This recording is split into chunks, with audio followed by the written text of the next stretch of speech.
On Thursday, Matt Rhule said the most important thing he said all spring. What is it? Find out next.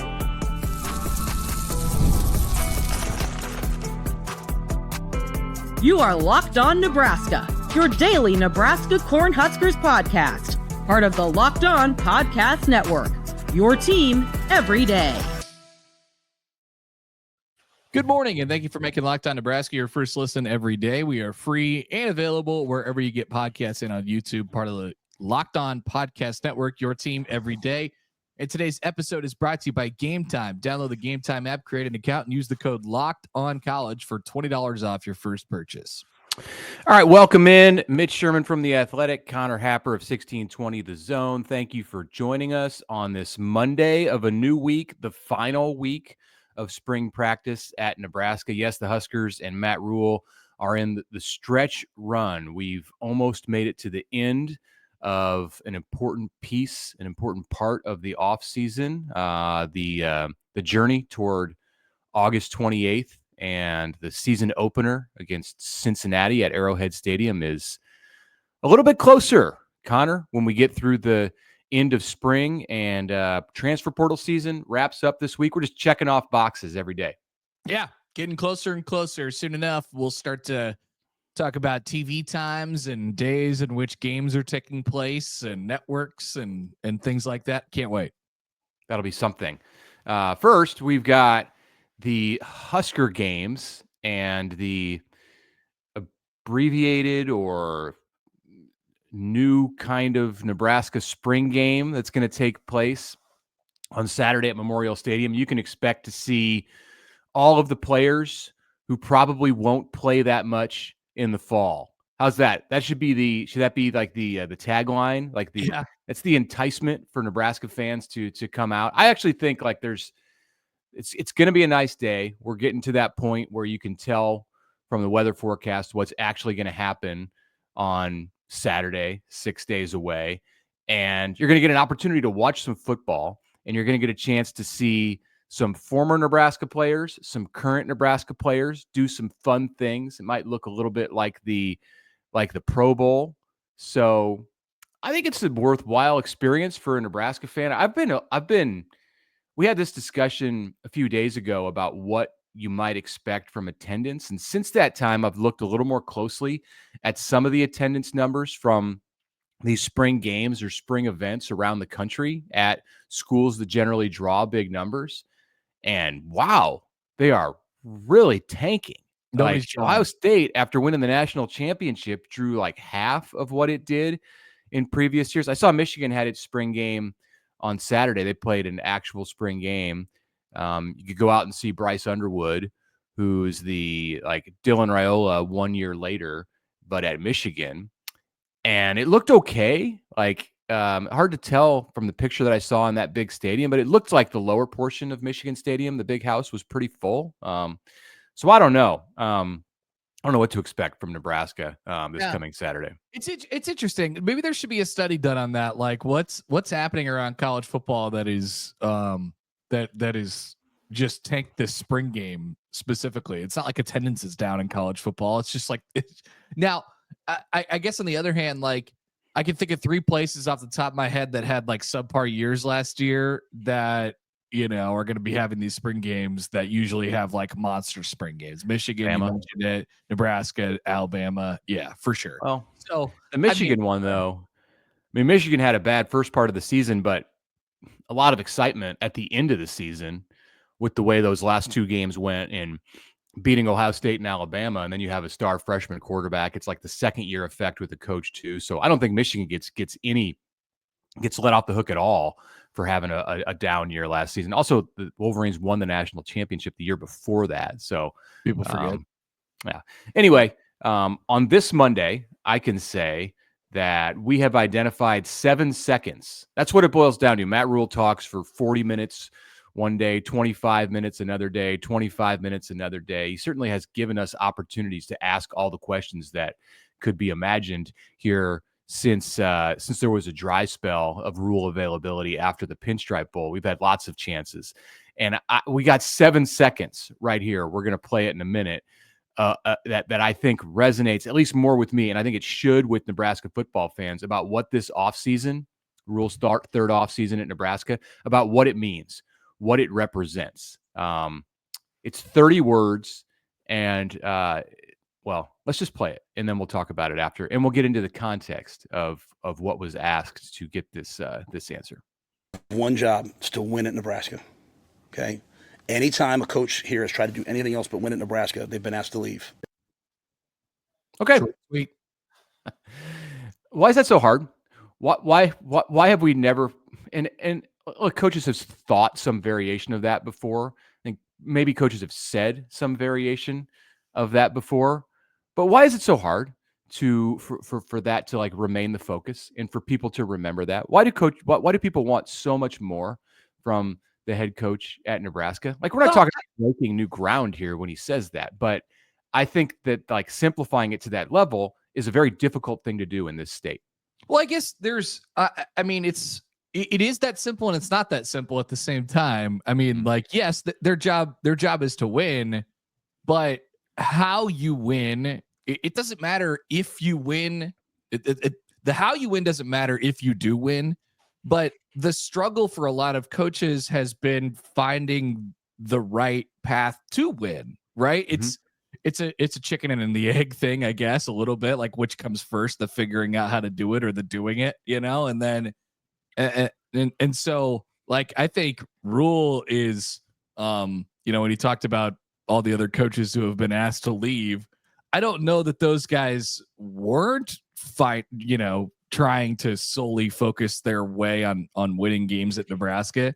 I just don't know that they ever found the right formula, or I guess that they couldn't maintain the right formula for a couple of them, or the formula changed on them or something like that. And there's no doubt the formula has changed for Matt Rhule over the last couple of years with the changes that have gone around him globally in college football. And then I think his mindset has completely changed too. And we'll talk about that in a second here. If you want to go through the time that Frank Solich, Bill Callahan, Bo Pelini, Mike Riley, and Scott Frost spent at Nebraska, I think you can identify periods of their careers, weeks, months, years that they spent on topics that were important and were important to Nebraska people and mattered to the program, but were also not directly related to getting Nebraska football to a place where it was best positioned to win.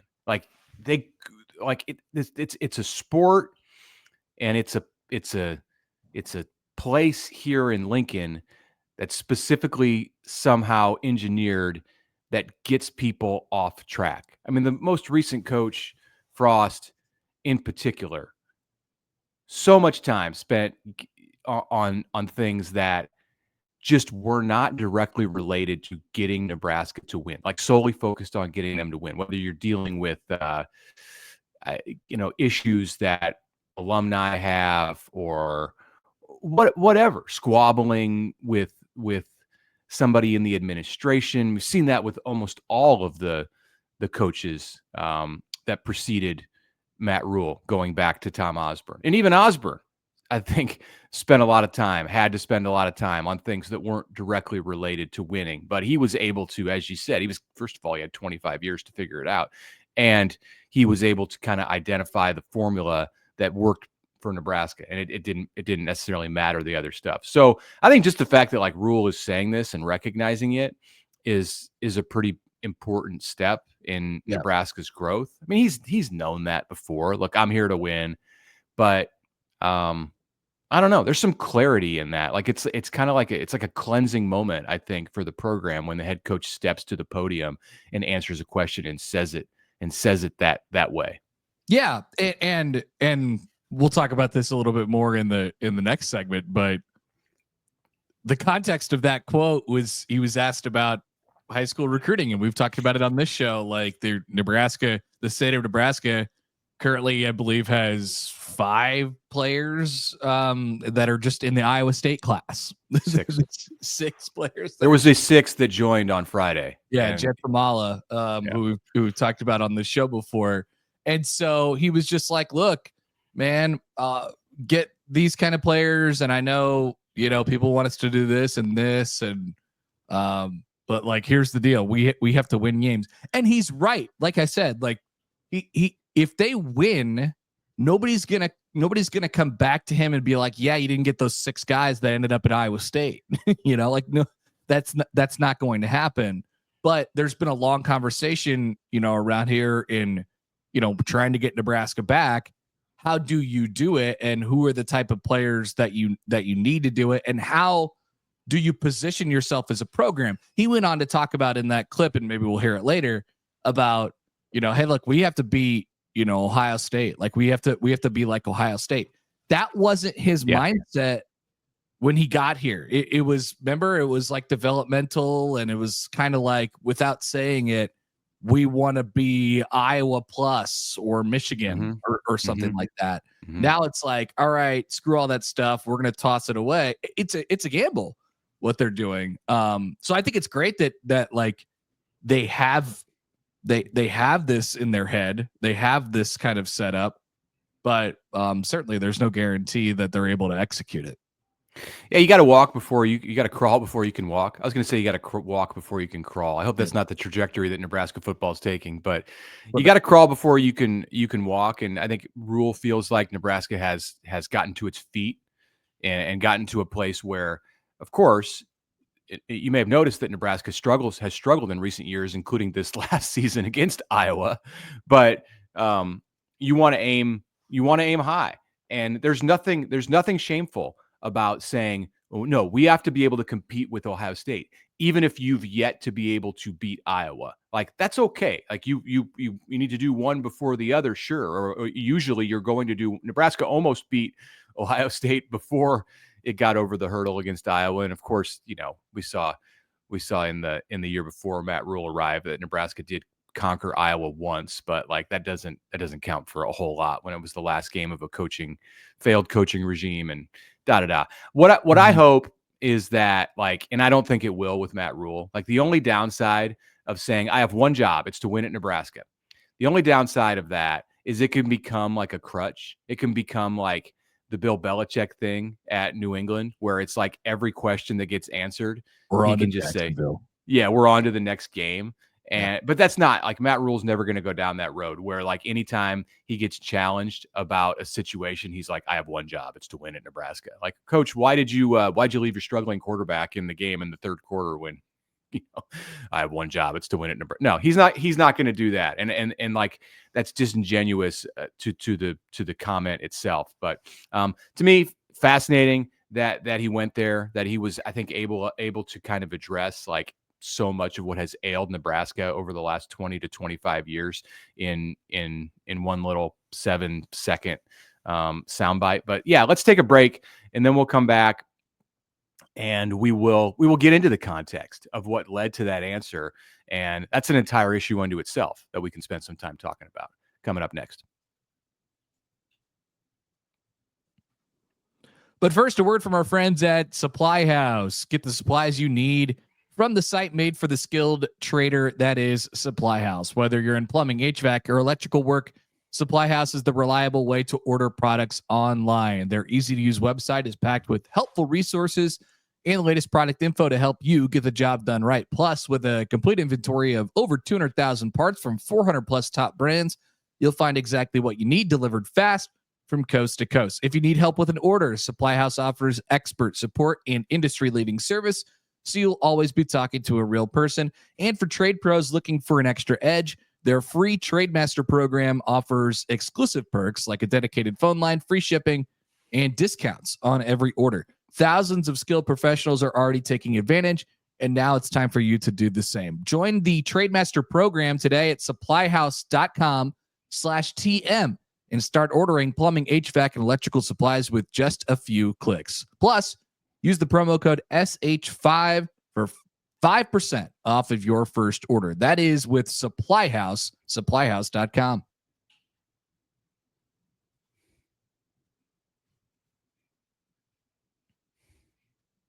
All right, welcome back. Connor Hepper, Mitch Sherman with you here on this Monday, final week of spring ball around here, as we mentioned before. So we're getting down to the nitty gritty.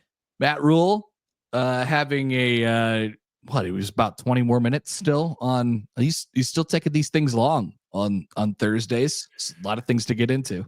We should get him one more time this spring, probably on Thursday. Might have a surprise treat on Tuesday, tomorrow, at Nebraska media availability. I'm not going to spill any beans because I don't think it's official, and the schedule says like TBD.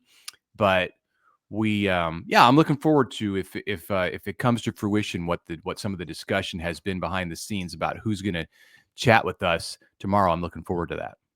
I was going to say, looking forward to the media going out and doing Oklahoma drills during practice, and then the football team reporting on it afterwards. That's where I just like somehow failed to show up that day. Like weird. You've been here for all of the media availabilities, then you just weren't there the day that they asked for media participation in football drills. Yeah, I had something else going on. Luck of the draw, right? Yeah. All right. So I have one job. It's to win at Nebraska. Anytime a coach here has been asked to do anything else but win at Nebraska, they've been asked to leave. That was a response to a question about in-state recruiting. And the context of which we sort of mentioned in the previous segment. His answer to that question came one day before Jet Tamala, the quarterback from Millard South, and the top-rated prospect in the state of Nebraska this year, committed to Iowa State and did so without an offer from Nebraska, or really much interest whatsoever. And that is the story with many of the in-state prospects for 2026. So with that, here is Matt Rhule's full answer that we just pulled that quote out of, the full answer as it pertains to in-state recruiting and the type of players that they feel like they need to take. Everyone cares about everything else when you're not winning. When you win, I mean, Tommy Frazier was from where? Okay, I'm saying like that. No one cares. You know what I'm saying? Like, so, and I'd say that like I want to mine this. There's players in the state. Okay, but like if a player's a really good player and doesn't quite fit us, and he's going to go somewhere else, I want him to go be happy. I care about football in the state. That's why we're open. Every practice is open to the high school coaches in the state. That's why our camps are not just select invitational camps. That's why we do youth camps. That's why we do free youth camps. That's why we go speak at clinics. That's why our coaches clinic had 500 people here just for us. We are going to pour into the state in football. But what I have found is if you bring a player here from the state and they're not happy, the place that they love now becomes a miserable thing. So I have to be sure that they're good enough. And what's happening sometimes here is some of the other schools that aren't playing in the Big Ten, they're going to offer them as a sophomore. And everyone looks at me like, well, why haven't you offered him yet? It used to be you got offered as a senior, you know? And I like guys, if I'm not quite sure yet, don't I owe it to you to be sure before I offer you a scholarship? And now before I offer you a rev share deal? So I don't think there's anything wrong at the University of Nebraska that we carry ourselves like the top 20 teams in the program, in the country. And the top 20 teams in the country, if they say, hey, we like you a lot, but we want you to come to camp, you'll come to camp, you know, going into your senior year. So there's lots of kids. I would love to recruit them. They've committed to a Big 12 school or somewhere else like that. Come to camp. If you want to play in the Big 12 over the Big 10, oh, I got it. But make no mistake, there is a big difference. And Big 12 is going to go nuts now. I know that. And I'm going to be on X and all that stuff. But it's the reality. The Big 10 and the SEC, especially moving forward, are going to be here in terms of everybody else. So I have to worry about what's Ohio State doing, what's Michigan doing. So I love the state. I love the players. And we're gonna take a bunch. You know, so we've taken some as walk-ons. We've taken some as scholarship players. I just have to be sure that they're good enough. And I don't think asking guys to come to camp is the whole thing like, hey, you should be the first offer at Nebraska. You know, desperate teams always set the market. Let me say that one more time. And rev share and all this, desperate teams set the market. So if they know that, hey, straight up, we can't beat a Big Ten team or we can't beat Nebraska, then we better offer them a year earlier and say Nebraska doesn't care about you. We care about you. We just we got to make sure that you're going to help us beat Ohio State. Okay, so I was trying to cut that clip down to like a manageable, digestible That's length. Good. Yeah, and I kept listening to more, and I'm like, well, got to include that. Got to include that. He just keeps rolling on. He was one of those situations where he had something that he wanted to say, and I think he knew he wanted to say it before the questions came, and I think he was hoping he was going to have an opportunity to talk about this issue. Like he's probably, even if he hasn't heard, what Matt Rhule does a good job of is like understanding what people are saying. I don't know. He has somebody on his staff who tells him what people are saying. So, and he probably understands that there's a little bit of nervousness in the state of Nebraska, because in Nebraska, it's important. It's important for the big school in the state, for the Huskers, to sign and have in-state players on their rosters. In some other states, it doesn't matter that much. Like if you're in Georgia, it doesn't necessarily matter that much. Like they're going to go get great players from all over the country. And in theory, Nebraska can do that too, but it's always important in a small state like Nebraska for the Huskers to have Nebraskans on the roster. When they've won championships, they've been filled up with stars from the state of Nebraska. So like Rhule senses that that's an important thing here. He knows it's an important thing here. And he senses the maybe a little bit of angst because Iowa State over there is pulling in the Nebraskans, while Nebraska has a total of 0 in its 2026 recruiting class from high schools in the state. I think he's right about how other college football programs, approach that as far as in-state recruiting. Like, hey, you got to come to camp, and we got to make sure you're good enough, and whatever it is. He's right. He's right about that. That's how all the other schools who contend for national championships and college football playoff spots, approach things as far as in-state recruiting is concerned. I did not see the need to go to the whole Big 10, Big 12 thing. Now nobody's picked that up. That hasn't showed up on Feinbaum yet. To my knowledge. You're right. Yeah. But Why is that? I don't know. I guess maybe the holiday weekend or something like that. It hasn't really. Nobody's grabbed that one yet. But is it because people can't argue with it? Is it because people with Oklahoma and Texas gone from the Big 12? Is it just like, what are you going to say? Like if you're on the Big 12 side of that, are you going to be like, Kansas State and Iowa State have a way better record than Nebraska over the last X number of years? Like since the Huskers left the Big 12, those schools would have dominated Nebraska. You're going to make that argument, which is true, by the way. I don't know. That doesn't mean that the Big 10 is below the Big 12. There's really no argument for the Big 12 to say that it plays on the same level or better level than the Big 10. I think that's part of it. I just don't necessarily need the coach, especially for a team who hasn't won a whole lot of games, been sort of sitting on the high chair and looking at, like, there's a lot of things that K-State and West Virginia and Houston and whoever else, Oklahoma State, like whatever else in the big, there's a lot of stuff that those teams do that, including get Nebraska recruits, that Nebraska could learn from, like, and develop their team. So, like, I don't want to. I don't know. I didn't feel the need to go there. Wonder if he got the side eye from Dana Holgerson when he went back into the coach's office there. He's like, hey, man, I'm a Big 12 guy through and through. I mean, Matt Rhule was a Big 12 guy when he coached at Baylor. Some of it, too, is like Rhule has the credibility of having seen the Big 12 up close and the Big 10 up close, and he can speak to that.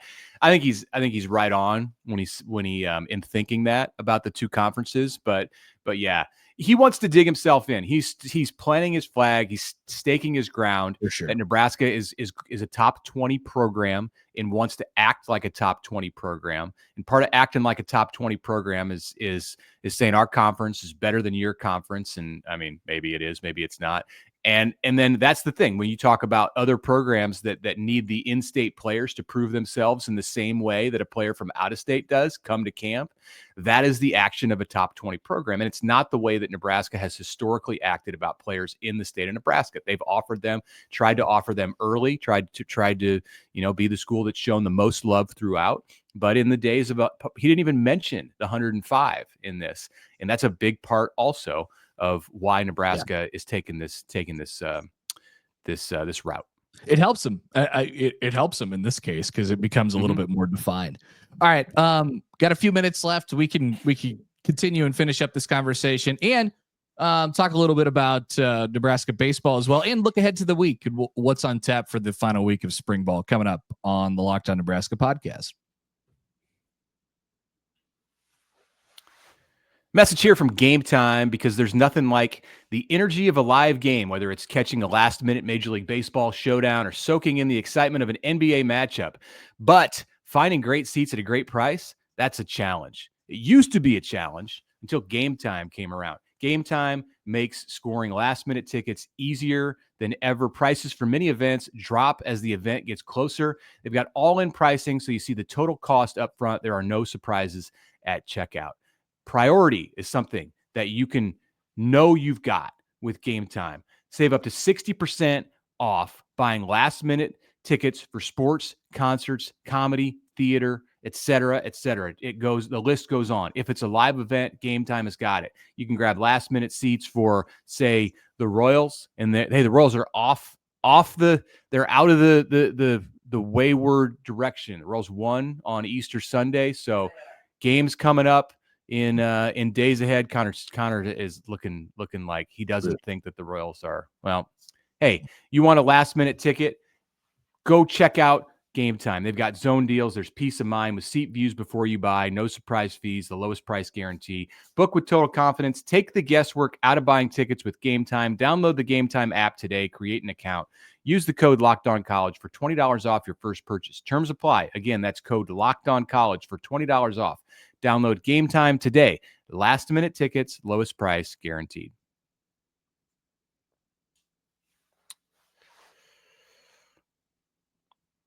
All right, welcome back. Monday episode of the Locked On Nebraska podcast. I am Mitch Sherman from The Athletic. Connor Happer of 1620 The Zone is with me. Before we finish up with kind of laying out this final week of spring practice at Nebraska, Will Bolt's team showed some guts over the weekend. Connor, a 3-1 week after the Huskers win on Tuesday night in Omaha against Creighton.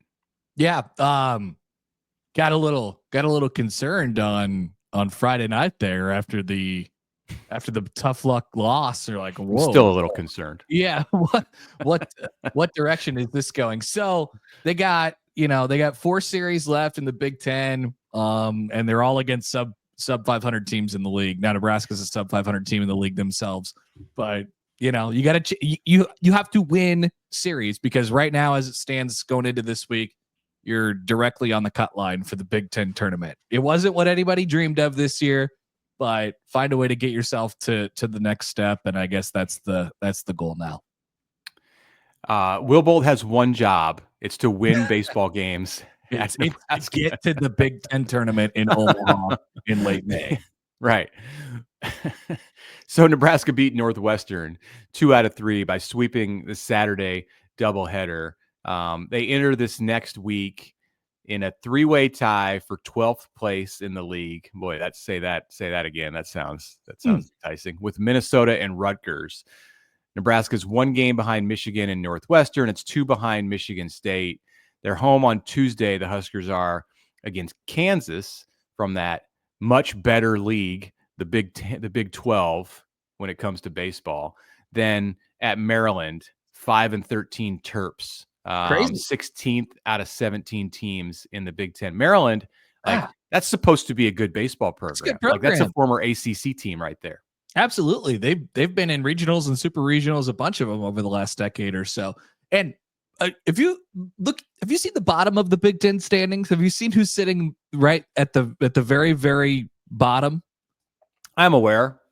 What in the heck how in the world is Ohio State 2-16? Now, we don't have to make this a Big Ten baseball podcast, but my God, 2-16 in the Big Ten in baseball, that is absurd for a school like that. I don't know if they've got like a bevy of pitching injuries and there's like literally no one to throw the baseball for them. But if that's not the case, and Ohio State's had a coaching change, I believe last year, but that's an embarrassment. Like, if you're Ohio State, you have to be better than that. I'm sorry. Like, just hang up a sign on the campus that says we care only about football. If that's the way it's going to be. That's crazy. That's ridiculous to me. I was actually watching, what was it? I guess it was yesterday, Sunday afternoon. Oregon and UCLA were playing each other. I'm like, this is kind of nice. This is 2 top 15 teams. They're, getting after it at the top of the Big Ten standings right now. It's kind of amazing that it was on the BTN. And I'm like, wow, this is the same conference that Ohio State and Purdue and Nebraska play in. It's kind of wild. By the way, what percentage of Big Ten fans of Big Ten programs do you think would just kind of shake their head in agreement if I said you all should just hang up a sign on your campus that says we only care about football. They a 50, is it lot of them. 50%? A lot of them. But I think we around here still, we remember the good old days, and we remember the mid 2000s and what Nebraska baseball could be. And we still cross our fingers that one day Nebraska will pour more into baseball than their peers do in that sport. And they've joined a conference in which they don't have to put much into it, so they're not. And that's not Nebraska. I mean, obviously that's not Nebraska. There are Nebraska fans who would nod their head in agreement at that, but it's not in any way the stance of the administration. I mean, you just I'm sorry, look at volleyball. I think the volleyball, the tickets for the AVCA showcase went on sale last Friday. The single match tickets, it's going to be played at the 16,000 seat Pinnacle Bank Arena in the third week of August. And I think they're gone. Like that thing is, I talked to somebody on Sunday, like this is very anecdotal, who tried to get tickets to the Nebraska Pitt match, which is the season opener, and the Danny Busboom Kelly like regular season debut. And they were gone. Like they were unavailable 30 minutes after the tickets went on sale at 10 on Friday. Man, maybe there's some still floating around. There's other matches in that weekend that don't involve Nebraska, but that thing's going to be completely sold out, and Nebraska cares about other sports. And I think if you talk to people at Michigan State or Indiana, they'd be like, heck yeah, we care about other sports, but other show sports, it on the other sports. Yes. And there's the select ones around the league. Baseball. If baseball is your other one, I don't think that there is a single school off the top of my head in the Big Ten where baseball is like their other one, they've really shown this. We care about baseball with their action. There's not an LSU or Mississippi State in the Big Ten. No. God, no. Very sad. All right. What's coming up for the rest of the week? Nebraska will practice on Tuesday and Thursday. As I mentioned, we are to be determined on the media availabilities for both of those days. We might be done for the spring in getting to hear, sadly, from Dana Holgerson. It could be August before we next have like a formal media gathering. Somewhere this summer he's going to pop up. Nebraska's going to take some coaches on the road and go to a camp in Texas or have a speaking engagement somewhere where Dana will have a few moments in front of a camera. But like we might be done with Dana Holgerson and with John Butler for the spring. We'll get Matt Rhule again. Not sure what Nebraska is going to do on Saturday. If we're going to get an opportunity to, probably won't talk to Matt Rhule on Saturday. And if we do, I would expect that it's before the semi scrimmage and probably a few players in like more of an informal setting. So media availability is wrapping up, and why that's important because that's your opportunity. That's the vehicle through which you, the fans, the listeners to this podcast, get to hear from all of those people. But still practice on Tuesday and Thursday, and then the show on Saturday. And in actions as well. The transfer portal wraps up this week, so there's a couple. One story that people are sort of following out there as it pertains to Nebraska and the transfer portal. Not much cooking yet. There's one in a running back, coincidentally from the who came from the state of Nebraska.